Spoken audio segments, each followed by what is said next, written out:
یہ تو ایک علاقے سے کتابیں اکٹھی نہیں کر سکتے، خریدتے تھے اور ان کو آگ لگاتے تھے کہ ان کا ورثہ ختم ہو جائے۔ ہر گھر میں ایک لائبریری موجود ہوتی تھی، ہر گھر میں جو نا ایک بہت عظیم الشان لائبریری ہوتی تھی کہ جس میں وہاں کے بچے، بوڑھے، جوان، مرد، عورتیں مطالعہ کرتے تھے۔ آج تو ہم نے کتاب کھولنی چھوڑ دی ہے، کوئی کتاب پڑھتے ہی نہیں۔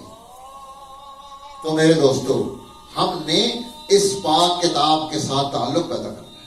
ہماری خوش بختی ہے، اللہ نے ہمیں یہ موقع عنایت کیا ہے، اللہ نے ہمیں یہ خوبی عنایت کی ہے۔ اس موقع اور خوبی سے ہم آج یہاں پر یہ جو ماحول بنا ہوا ہے، اس کو اور اچھا بنا کر، خوبصورت بنا کر ہم نے دین کے سلسلے کو آگے بڑھانا ہے۔ ماشاءاللہ بھائی ثناء اللہ صاحب، ان کے گھر والے مسلسل، ان کے بچے ہر وقت لگے رہتے ہیں، کسی نہ کسی دینی کام میں مصروف رہتے ہیں۔ یہ خوش قسمتی ہے، اللہ تعالیٰ نے یہ جو توفیق انہیں دی ہے، یہ بہت بڑی نعمت ہے۔ ہم میں سے ہر ایک، ہمارے بچے بچیاں اللہ کے قرآن سے نسبت پیدا کر لیں، اللہ کے قرآن سے تعلق پیدا کر لیں۔ اور پھر سب سے بڑی خوبی یہ ہے، یہاں کوئی فرقہ واریت نہیں، کوئی نفرت نہیں، کوئی مذہبی لڑائی نہیں، کوئی جھگڑا نہیں، کوئی اس طرح کی بات نہیں۔ الحمدللہ ہم نے یہی چیز اپنے بزرگوں سے سیکھی، اپنے بچوں کو یہی چیز منتقل کی۔ میں مسجد عائشہ میں کوئی تقریباً 25 سال سے جمعہ پڑھا رہا ہوں۔ ہر مکتبہ فکر، ہر جماعت، ہر پارٹی الحمدللہ وہاں جمعہ پڑھنے کے لیے آتی۔ ہم کسی فرقے کی بات ہی نہیں کرتے، اللہ رسول کی بات کرتے ہیں۔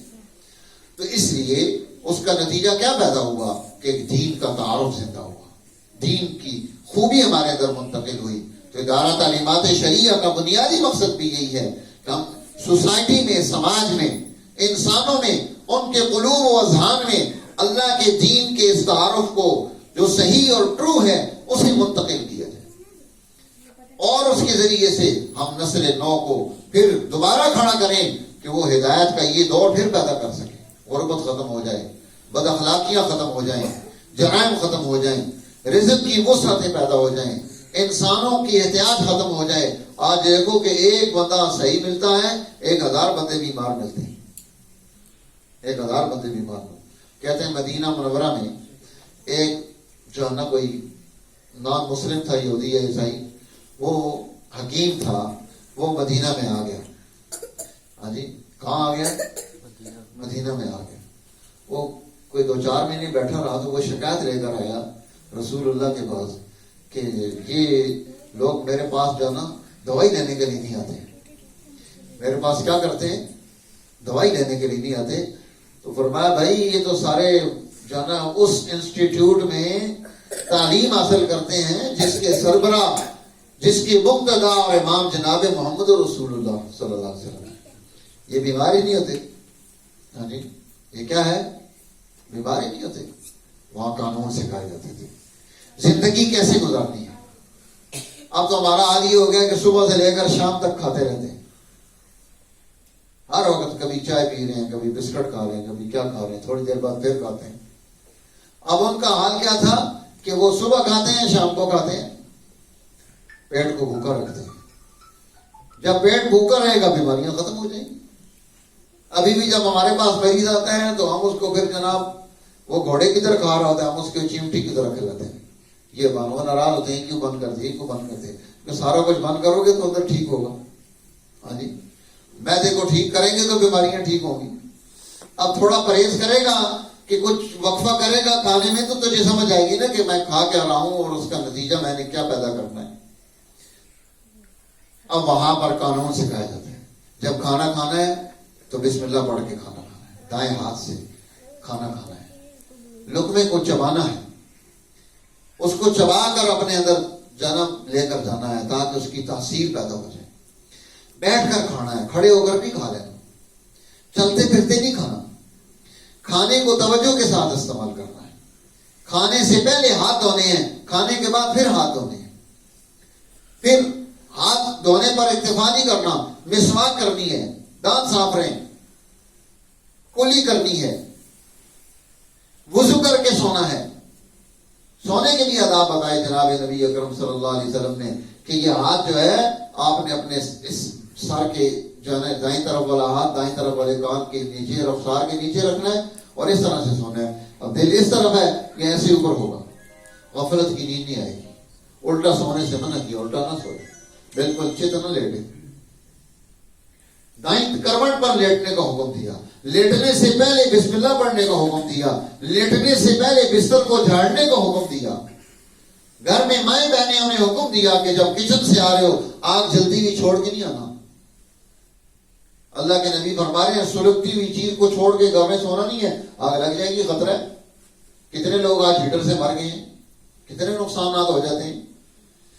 اللہ کے نبی طریقہ سکھا رہے ہیں گھر میں ہم کیسے رہیں گے. اب کوئی چیز پڑی ہے, پانی پڑا ہے, دودھ پڑا ہے, سالن پڑا ہے, حضور علیہ السلام فرما رہے ہیں اس کے اوپر اس کو ڈھانک دو کہ کوئی موذی چیز اس کے اندر داخل نہ ہو جائے, پریشانی بن جائے گی. کیا پتہ ہے کیا ہو جائے. ہمارے وہاں بھی اس دن ہوا ہے کہ وہ بچیاں جو نا مدرسے میں پڑھتی ہیں تو وہ کھانا چھوڑ کے گئے, اٹھ کے گئی, واپس آئی, کھانا کھایا, ساری بیمار ہو گئی, چھپکلی پھیر گئی اس کے اوپر سے. تو یہ کیا ہے.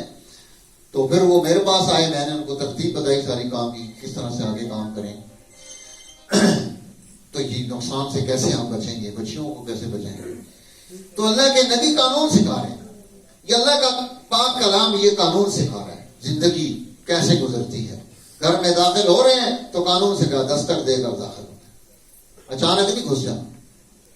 اس دور میں جب موبائل نہیں ہوتے تھے, دور کے سفر ہوتے تھے, رسول اللہ صلی اللہ علیہ وسلم تشریف لا رہے ہیں, مدینہ منورہ سے باہر پڑا ہو گیا رات کے لیے, رات کو 1 بجے 2 بجے 12 بجے آ رہے ہیں, گھروں میں نہیں بھیج دیا فوجیوں کو جو گھر میں چلے جاؤ, نہیں, انتظار ہو رہا ہے, اور رات رک کے پڑو ہو رہا ہے.